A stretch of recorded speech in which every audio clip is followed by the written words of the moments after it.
ఎట్లాంటి ఏర్పాట్లు చేశారు అక్కడ? పవన్, దివ్యాంగులకు సంబంధించి అదేవిధంగా ఫిజికల్ హ్యాండిక్యాప్ అంటే మెంటల్లీ ఛాలెంజ్డ్ పీపుల్ వీళ్ళందరికీ అంటే మన దివ్యాంగులకైతే ప్రత్యేకంగా బ్రెయిన్ లిపి వాటితో ఏర్పాటు చేసిన వాటిని అన్నిటి కూడా ఇక్కడ ఏర్పాటు జరిగింది. అదేవిధంగా ఫిజికల్ ఛాలెంజ్డ్ పీపుల్కి ఒకవేళ నడవలేని వాళ్ళకి వృద్ధులకి వాళ్ళందరికీ కూడా పోలింగ్ బూత్ వరకు వస్తే వారికి ప్రత్యేకంగా వీల్ చైర్స్ని ఏర్పాటు చేయడం జరిగింది. వారిని అక్కడి నుంచి ఇక్కడ లోపల తీసుకొచ్చి ఓటు హక్కును వినియోగించుకునే అవకాశాన్ని కూడా కల్పించడం జరిగింది. ఎక్కడికక్కడ ఎవరికి కూడా ఎటువంటి అసౌకర్యం లేకుండా ఇక్కడ ఎన్నికల అధికారి మొత్తం అన్నిటి కూడా ఏర్పాటు చేయడం జరిగింది. అదేవిధంగా ఎవరికైనా సమస్యలు తలెత్తే సమీపంలోనే వాళ్ళకి సమాచారాన్ని అందించే విధంగా కూడా వీరికి ఒక సదుపాయాన్ని ఏర్పాటు చేయండి. దీంతో ఎక్కడికెక్కడ ఎటువంటి వారికి సమస్యలు లేకుండా కూడా వాళ్ళ యొక్క ప్రత్యేకంగా జాగ్రత్తలు తీసుకొని చెప్పుకోవచ్చు. మరోపక్క ఇక్కడ పోలింగ్ బూత్ వద్ద పోలింగ్ లోపల కూడా పటిష్టమైన నిఘా యంత్రాన్ని కూడా ఏర్పాటు చేశారు. గొడవలు కానీ అల్లర్లు కానీ ఇటువంటివి ఏమీ జరగకుండా కూడా పోలీసులు ప్రత్యేకమైన ఏర్పాట్లు చేశారని చెప్పుకోవచ్చు. లోపల కూడా ఏం జరుగుతుంది ఏంటి అనేది వెబ్ కెమెరాల ద్వారా ప్రత్యేకంగా ఈ యొక్క ఏర్పాటు చేయడం జరిగింది. బయట కూడా గొడవలు అల్లర్లు జరగడానికి ఎటువంటి వీలు లేకుండా కూడా కెమెరాలతో వీరి యొక్క ప్రత్యేక నిఘా వ్యవస్థను ఏర్పాటు చేశారు. కాబట్టి వీటి ద్వారా ఎన్నికల అధికారి కానీ ఎవరినైతే ప్రత్యేక అధికారులుగా ఎవరినైతే ఏర్పాటు చేశారో వాళ్ళందరూ చూసే విధంగా ఇక్కడ ఏర్పాటు చేయడం వల్ల అటువంటి సంఘటనలు జరగకుండా ఉండే అవకాశం లేనట్లుగా తెలుస్తుంది. కాబట్టి ప్రతిసారి ఎంత ప్రశాంతంగా జరిగిందో ఈసారి కూడా అంతే ప్రశాంతంగా జరగాలనేది మొత్తం అధికారుల తాలూకు ఉద్దేశం. అదేవిధంగా పోలీసులు కూడా నిన్న సిపి మహేష్ చంద్ర లడ్డా మన ఏబిఎన్తో చెప్పడం కూడా జరిగింది. ఎక్కడా కూడా ఎటువంటి అవాంఛనీయ సంఘటన జరగకుండా పూర్తి ఏర్పాట్లు చేయడం జరిగింది. ప్రతి ఒక్క ఓటరు స్వేచ్ఛగా ఇంట్లోంచి బయటకు వచ్చి తమ ఓటు హక్కును వినియోగించుకోవాలి. ఎటువంటి భయాందోళనకి గురవలసిన అవసరం లేదు. సోషల్ మీడియాలో వచ్చిన ఏవైతే గొడవలు అల్లర్లు జరుగుతాయి వాటన్నిటిని కూడా నమ్మాల్సిన అవసరం లేదంటూ కూడా ఆయన చాలా స్పష్టంగా చెప్పడం జరిగింది. కాబట్టి ఓటర్లు తమ ఓటు హక్కును మాత్రం స్వేచ్ఛగా వినియోగించుకోవాలి. సాధ్యమైనంత మేర అంటే ఉదయంలోపే వారి యొక్క ఓటు హక్కును వినియోగించుకోవాలని కూడా మనకు తెలుస్తుంది. కాబట్టి మధ్యాహ్నం వరకు వెయిట్ చేసి ఉండే కాకుండా ఉదయాన్నే మనం ఓటు హక్కును వినియోగించుకుంటే మనం చాలా వేగంగా తమ ఓటు హక్కును కూడా వినియోగించే అవకాశం ఉంది. లేదా సాయంత్రం సరికి వచ్చేసరికి చాలా మందిలో అంటే గతంలో మన జరిగిన అనుభవాలు మనం చెప్పుకోవచ్చు. తమ ఓటు హక్కును ఎవరో వినియోగించారు, నా ఓటు హక్కు ఇక్కడ ఉంది, స్లిప్ ఉంది, కానీ నా ఓటు ఎవరో వేశారన్న సమస్యలు తలెత్తకుండా కూడా ఉంటాయనేది మనకు అర్థమవుతుంది. కానీ ఈసారి మాత్రం తమ ఓటు హక్కును వేరే వాళ్ళు వినియోగించుకుందుకు కూడా ఎటువంటి అవకాశం లేకుండా కూడా ఇక్కడ ఏర్పాట్లు చేయడం జరిగింది. కాబట్టి ఈసారి అటువంటి సమస్యలు తలెత్తే అవకాశం లేదు. సోషల్ మీడియాలో మనం చూసుకున్నట్లయితే ఎక్కడా లేని విధంగా మనం చూడొచ్చు, వదంతుల మీద వదంతులు వస్తున్నాయి. కొత్తగా కృత్రిమ వేళ్లు తయారు చేశారు. కాబట్టి తమ ఓటు హక్కును ఎవరైనా వినియోగించుకుంటారు అనేది కూడా ఒక పక్క జరుగుతుంటే గొడవలు అల్లర్లు జరుగుతాయి, అప్రమత్తంగా ఉండాలి, ఎవరు ఇంట్లోంచి రాకుండా ఇలాంటి సోషల్ మీడియాలో బీభత్సకరమైన ఒక వార్నింగ్ మెసేజ్లు వస్తున్నాయి. కాబట్టి దాన్ని ఎవరు నమ్మకర్లేదంటూ కూడా పోలీసులు చెప్పడం జరిగింది. కాబట్టి ఓటర్లు తమ ఓటు హక్కును మాత్రం పూర్తి స్థాయిలో స్వేచ్ఛగా వినియోగించుకోవాలి. ఈరోజు మనం చూడొచ్చు, జిల్లా వ్యాప్తంగా సుమారు 4058 పోలింగ్ కేంద్రాలు ఏర్పాటు చేయడం జరిగింది. అరకు పాడేరు నియోజకవర్గాల్లో 614, పట్టణ గ్రామీణ ప్రాంతాల్లో 1053, మొత్తం 1667 సమస్యాత్మక పోలింగ్ కేంద్రాలు గుర్తించడం జరిగింది.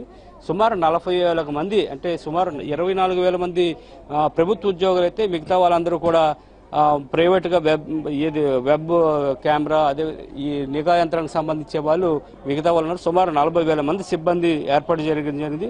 ఈ పోలింగ్ సిబ్బంది సంబంధించి సుమారు 40,000 మందిని ఏర్పాటు చేసిన పోలీస్ బ్యాలెట్ కూడా ఈ పోస్టల్ బ్యాలెట్ కూడా ఓటు హక్కును కూడా వినియోగించేందుకు కూడా అధికారులు చాలా పకడ్బందీగా ఏర్పాటు చేయడం జరిగింది. ఇదివరకే పోలీసులు అదేవిధంగా నిన్న వెళ్లిన ఉద్యోగాలకు వెళ్లిన సిబ్బందిని కూడా బ్యాలెట్ ఓటింగ్ కూడా వాళ్ళు వినియోగించుకున్నారు. కాబట్టి ఎక్కడికక్కడ ఎటువంటి అవాంఛనీయ సంఘటనలు జరగకుండా అదేవిధంగా సమస్యాత్మక ప్రాంతాల్లో కూడా ఉద్యోగులు కానీ ఎన్నికల సిబ్బంది కానీ ఎటువంటి భయాలు లేకుండా కూడా పూర్తి స్థాయిలో రక్షణ కల్పించారనేది చెప్పుకోవాలి. కాబట్టి గతానికి 2019 ముందు ఎన్నికలకు 2019 కూడా చాలా తేడా ఉందని చెప్పుకోవచ్చు. ఎక్కడా లేని విధంగా పూర్తి స్థాయిలో భద్రత, అదేవిధంగా వారికి ఓటు హక్కును వినియోగించుకునే పద్ధతి కూడా ఈసారి మార్చడం జరిగింది. మనం చూడొచ్చు, వీవీప్యాట్లు కొత్తగా వచ్చాయి. ఈ వీవీప్యాట్లలో కూడా ఓటు హక్కును ఎలా వినియోగించుకోవాలనే దాన్ని కూడా ఇదివరకే కూడా ప్రజలకి అప్రమత్తం చేశారు. ఓటర్లు కూడా వీవీప్యాట్లో అంటే మనం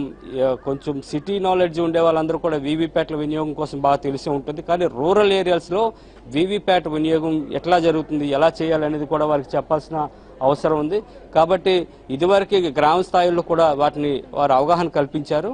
కాబట్టి వీవీప్యాట్లో కొత్తగా ఉండడం వల్ల అసలు ఓటుని ఎట్లా వినియోగించుకోవాలి, బటన్ ప్రెస్ చేసిన తర్వాత ఎట్లా తమ ఓటుని ఎవరికి వేసామని చూసుకోవాలనేది కూడా చెప్తారు. కాబట్టి ఈసారి అధికారులు కూడా అప్రమత్తం చేయడం జరిగింది. ఓటు హక్కును ఎలా వినియోగించుకోవాలో చెప్పాలే తప్ప మీరు చేయాల్సిన అవసరం లేదు, కాబట్టి వారికి వివరిస్తే చాలు అనేది కూడా చెప్తున్నారు. దీనిపైన కూడా అంటే సుమారు వీవీప్యాట్లో ఎవరైతే అభ్యర్థులు ఉన్నారో వారు కూడా కొంతమంది ముందుగా అనుమానం వ్యక్తం చేశారు. దీనిపైన కోర్టులో కూడా దీన్ని దాఖలు చేశారు. వారు కూడా 50% దీన్ని లెక్కించాలి అనేది ముందుగా చెప్పడం జరిగింది. కానీ సుప్రీంకోర్టు ముందుగా దాన్ని తిరస్కరించినప్పటికీ ఫైనల్గా వారు కూడా ఒక తీర్పుని ఇవ్వడం జరిగింది. సుమారు ఒక 5-10% దాన్ని లెక్కించాలన్నట్టు కూడా చెప్తారు. కాబట్టి ఇక్కడ వీవీప్యాట్ల తలకు కొత్త విధానం కూడా ఒక విధంగా మంచి పద్ధతి అనేది తెలుస్తుంది. అంటే లెక్కించడానికి సులువుగా ఉంటుంది, అదేవిధంగా ఎన్నికల ప్రక్రియ కూడా వేగంగా జరిగిపోతుంది అనేది మనకు తెలుస్తుంది. ఇప్పుడు విశాఖ, అనకాపల్లి, అరకు పార్లమెంట్ నియోజకవర్గాలకు సంబంధించి 4058 బ్యాలెట్ యూనిట్లు, కంట్రోల్ రూమ్ యూనిట్లు, వీవీప్యాట్లు సిద్ధం చేశారు. 15 అసెంబ్లీ నియోజకవర్గాలకు సంబంధించి 4329 బ్యాలెట్ యూనిట్లు, 4058 వీవీప్యాట్లు సిద్ధం చేశారు. అంతేకాకుండా ప్రతి పోలింగ్ కేంద్రానికి అదనంగా యూనిట్లు రిజర్వ్ చేయడం జరిగింది. కాబట్టి ప్రతి ఒక్కరూ ఓటు హక్కును వినియోగించుకోవాలి. ఎవరు కూడా అంటే నా ఓటు లేదు అనేవారు కూడా ఇక్కడ ప్రత్యేకంగా ఒక సిబ్బందిని ఏర్పాటు చేయడం జరిగింది. కాబట్టి ఓటు హక్కు లేదు అనే సమస్య లేకుండా ఇక్కడ ముందుగానే చాలామంది రిజిస్టర్ చేశారు. కాబట్టి ప్రతి ఒక్కరికి ఓటు ఉంటుందనేది చెప్తున్నారు. కాబట్టి మనం చూడొచ్చు విజువల్లో ఎవరెవరు వస్తున్నారో ఓటు వేసేందుకు. కానీ బూత్ ఏజెంట్లు కానీ ముందుగానే వారు సూచిస్తున్నారు. ఎవరైతే పక్కా పత్రాలు ఉంటాయో, ఎవరికైతే లోపలికి వెళ్లే అర్హత ఉందో వాళ్ళనే నిశ్చితంగా గమనించి పంపిస్తున్నారు. మిగతా వాళ్ళందరినీ కూడా బూత్ బయటనే ఉండాలంటూ కూడా క్లియర్గా చెప్పడం జరుగుతుంది. ఇప్పుడు చూడొచ్చు మనం బూత్లోకి సుమారు 7 గంటల నుంచి ఇక్కడ ప్రారంభమవుతుంది. సుమారు 6:30 అవుతుంది. మాక్ పోలింగ్ లోపల నిర్వహిస్తున్నారు.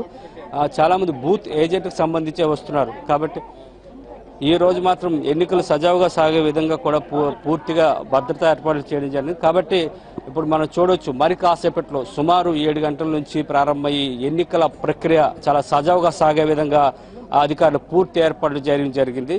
ఉదయం 7 గంటల నుంచి సాయంత్రం 6 గంటల వరకు కూడా ఇక్కడ పూర్తి స్థాయిలో ఓటింగ్ జరుగుతుంది. ప్రతి ఒక్కరూ తమ ఓటు హక్కును స్వేచ్ఛగా వినియోగించుకోవాలంటూ అధికారులు చెప్పడం జరిగింది. Thank you Satish.